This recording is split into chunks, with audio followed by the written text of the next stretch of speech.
चलिए नमस्कार गाइज।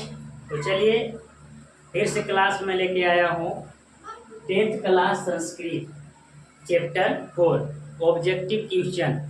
तो चलिए बोर्ड पे देखते हैं। मैंने 10 क्वेश्चन लिया हूँ और मैं बताने का प्रयास कर रहा हूँ। तो चलिए पहला प्रश्न कह रहा है मैत्रेयी का वर्णन किस उपनिषद में मिलता है। बोल रहा है कि मैत्रेयी का वर्णन किस उपनिषद में मिलता है। तो चलिए ऑप्शन पे चलते हैं।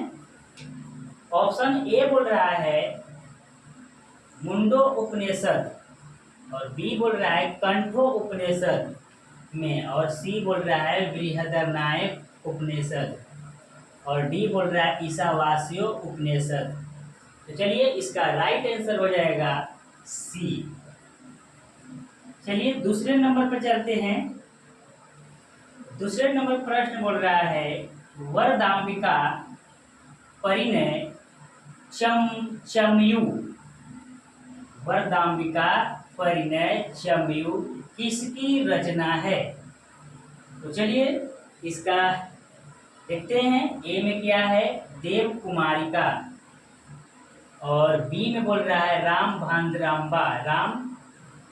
भांद्राम्बिका का छूट गया है राम भांद्राम्बिका, और सी बोल रहा है तिरुलंबा, और डी बोल रहा है विजय भट्टारिका।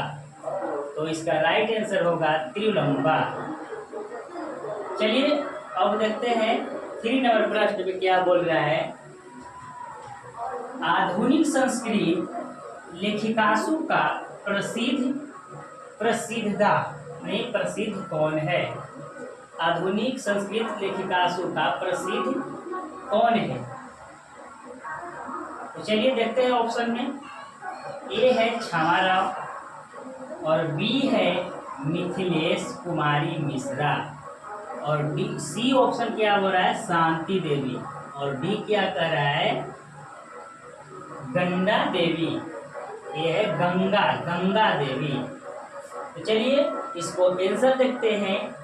इसका राइट आंसर हो जाएगा क्षमा राव।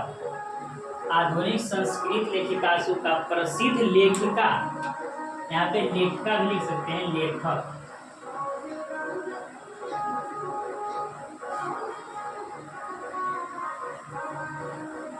प्रसिद्ध लेखिका कौन है ये भी कर सकते हैं।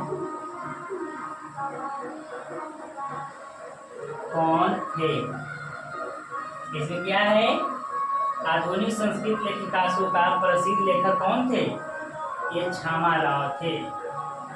चलिए 4 नंबर प्रश्न में चलते हैं। कह रहा है कि ऋग्वेद में कितनी महिला ऋषिकाओं का वर्णन प्राप्त है। बोल रहा है कि ऋग्वेद वेद कितने होते हैं 4। तो बोल रहे हैं कि ऋग्वेद में ऋषि का पत्नियों को ऋषिका बोलते हैं। क्या ऋषि को पत्नियों को ऋषिकाओं का वर्णन कितने हैं। कह रहा है कि ऋग्वेद में ऋषि के पत्नियों का कितना वर्णन है। ये राइट आंसर होगा इसका 24 वर्णन है। चलिए 5 नंबर प्रश्न पे चलते हैं। कह रहा है शंकर चरित्र के रचनाकार कौन है। कह रहा है कि शंकर चरित्र के रचनाकार कौन है। चलते हैं ऑप्शन पे। ए बोल रहा है पंडिता, बी बोल रहा है वनमाला भवालकर, सी बोल रहा है विजयंका, और डी बोल रहा है मिथिला कुमारी मिश्रा। इसका राइट आंसर हो जाएगा पंडिता। 6 नंबर प्रश्न पे चलते हैं। कंपन राय की रानी कौन थी। बोल रहा है कंपन राय की रानी कौन थी।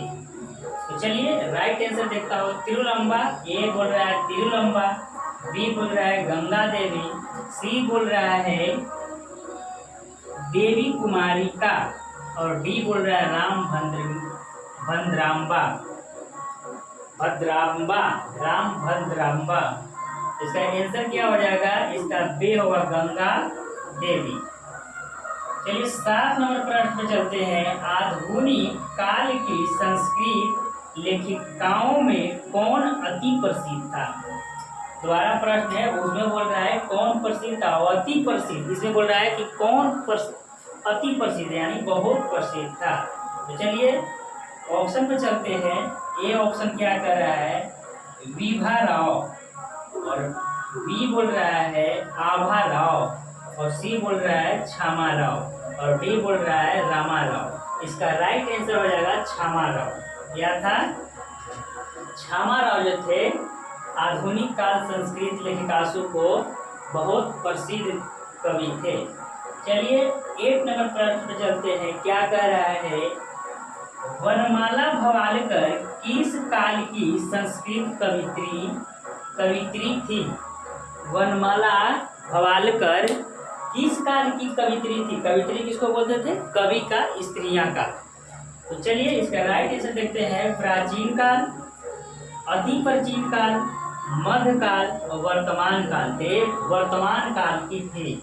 राइट आंसर डी हो जाएगा। 9 नंबर प्रश्न में चलते हैं। विजयंका का काल किस शतक में माना जाता है। विजयंका का काल किस काल का मतलब कह रहा है किस शतक में माना जाता है। विजयंका का काल किस शतक में माना जाता है। चलिए ऑप्शन देखते हैं। पंचम, सप्तम, नवम और अष्टम। इसका क्या है, इसका राइट आंसर हो जाएगा अष्टम। चलिए 10 लास्ट प्रश्न क्या कह रहा है, कह रहा है कि अज्ञावल्क्य अपनी पत्नी मैत्रेयी को किसकी शिक्षा देते हैं।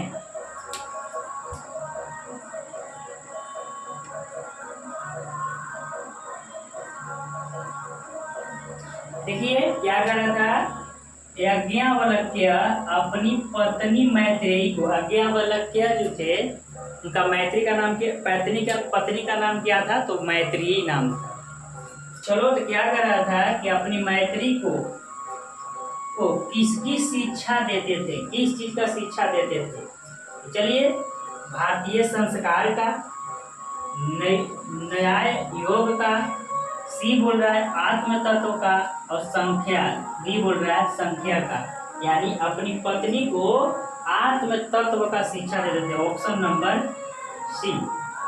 तो चलिए मैं उम्मीद करता हूँ कि आप लोग को अच्छा लगेगा वीडियो, और ये जो 4 चैप्टर है संस्कृत का, ये 4 वीडियो में पूरे VVI ऑब्जेक्टिव वीडियो कंप्लीट कर देंगे। तो चलिए बहुत बहुत धन्यवाद वीडियो देखने के लिए।